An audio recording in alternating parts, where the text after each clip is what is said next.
Who can find a virtuous woman? For her price is far above rubies. Her husband is known in the gates. When he sitteth among the elders of the land, she maketh fine linens and selleth it, and delivers girdles unto the merchant.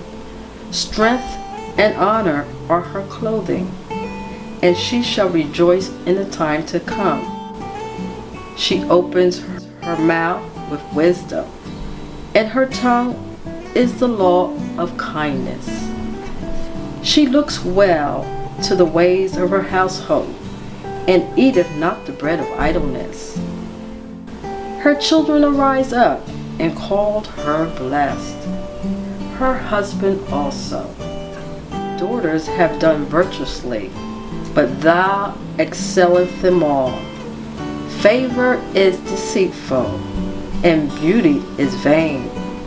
But a woman that feareth the Lord, she shall be praised.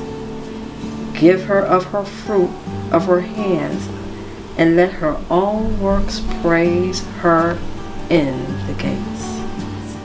So I thought of that scripture, and it made me think of you. But Mom, I'm going to ask you just a few questions so people can really get to know you. I was born June the 29th, 1929, in Reading, Pennsylvania. In Reading. I wasn't born in the hospital, I was born in the house. You were born in a house? Yes. So what did Grandma tell you about what happened when you were born in a house? What went on? Why were you born in a house? Because back then they had midwives, and I don't know if she was prepared to go to the Reading Hospital. I don't even know if it was up then.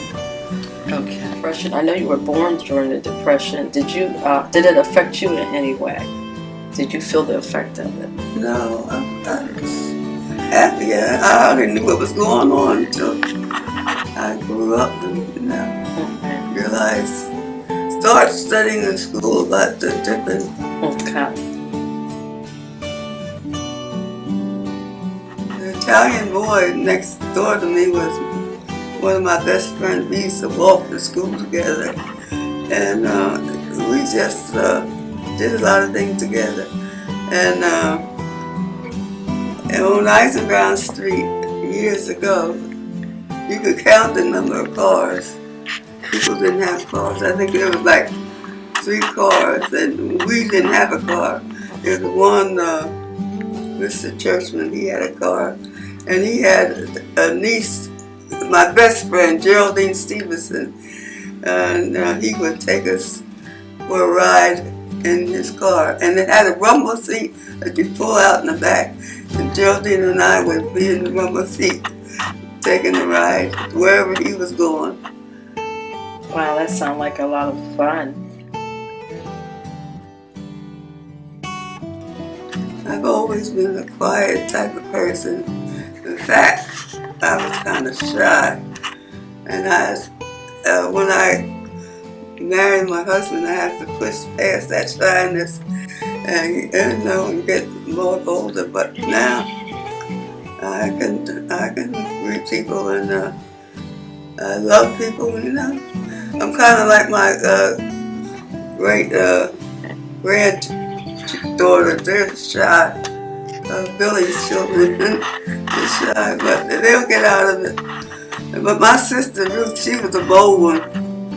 She was a bold one. She would, when they would have district meetings, she sang at every district meeting, and every time they wanted somebody to sing, Ruth would sing. And that's the different personalities. I was walking down the street, down 7th Street, after service to Elder McCracken's house, and I almost got there, and he was passing by. I think maybe he knew I was coming, because Junior McCracken, Elder McCracken's son, I think he might have set us up, and and we start talking. Women, they worked in the tannery, but they worked on the machines where the leather came down and you rubbed it and painted it. But he worked out in the hide house. And I saw this young man looking at the machine, and so that's where we met. We worked at the same place, and he's at church. Question to you. What did you like about Dad? And what did he do to woo you, to make you like him? I don't know. Remember what he did to you? I don't know what he did. You remember how you got engaged, or he proposed to you? You remember that day? He asked me to marry him about 10 times. How many times? About 10 times. Marry me. He said I was looking for somebody tall, dark, and handsome. You said you were. He was. He said I was. Oh, you were looking for somebody tall, dark, and handsome. Okay. So he had to ask you 10 times. Yeah, more than once he asked me. Bridesmaid. Great bridesmaid. Who was your maid of honor?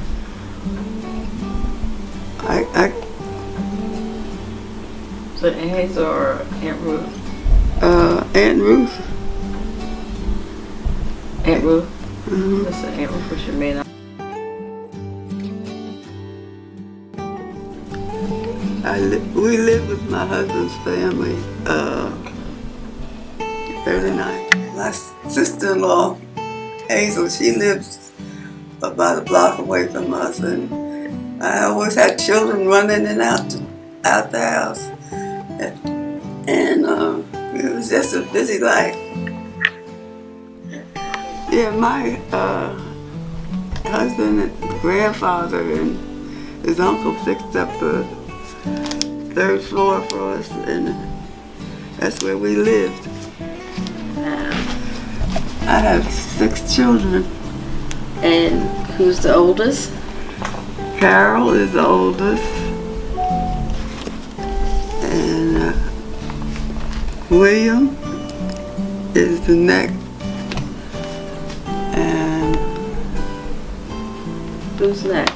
Donna is the next, the 3rd, and Jackie is the next, and Mark is the next, and Samantha is the baby girl.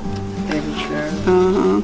We enjoyed it, and we would take my husband and I would take the children to the convocation with us. We wouldn't leave them home. We'd take them to convocations, and they enjoyed themselves with all their energy. And they might have been running up and down the halls, but they were there, and we had good times. We put money aside for vacations because you need to rest.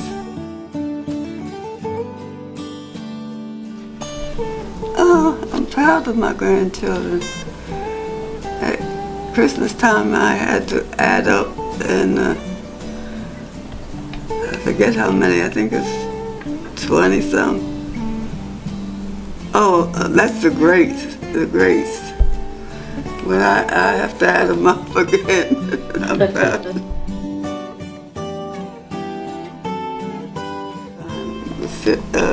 Set some time aside to relax and enjoy your families, because you only live once.